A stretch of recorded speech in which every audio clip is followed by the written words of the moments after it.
Sir ஆட்சியர் அலுவலகத்தில் விற்பனை பத்திரத்தில் மூலம் மோசடி செய்த நிலத்தை மீட்டு தர கோரி குடும்பத்துடன் மனு வழங்கப்பட்டனர்.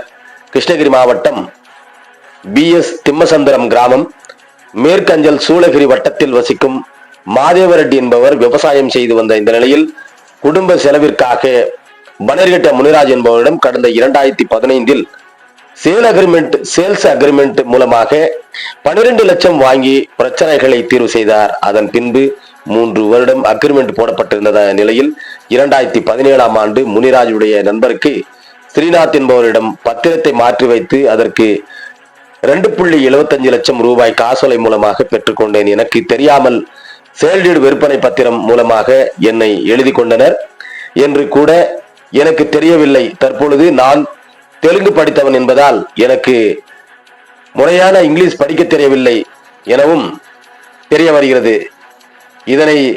இந்த நிலம் என்னுடையது என்று கூறினார்கள். அதனைத் தொடர்ந்து நீதிமன்றத்தில் வழக்கு தொடர்ந்துள்ளார். அதனைத் தொடர்ந்து டிசம்பர் 25ஆம் தேதி ஸ்ரீநாத் என்பவர் JCB உடன் வந்து நிலத்தில் செடி வைப்பதற்காக வந்துள்ளார். அதனை தடுத்து நிறுத்த முயன்ற போது கொலை மிரட்டல் விடுத்ததாகவும் தெரிய வருகிறது. இதனால் எனக்கும் என்னுடைய குடும்பத்தினருக்கும் பிரச்சனை இல்லாமல் எங்கள் நிலத்தை மீட்டு தர கோரி சார் ஆட்சியிடம் குடும்பத்துடன் வந்து மனு கொடுக்கப்பட்டனர் என்பது குறிப்பிடத்தக்கது.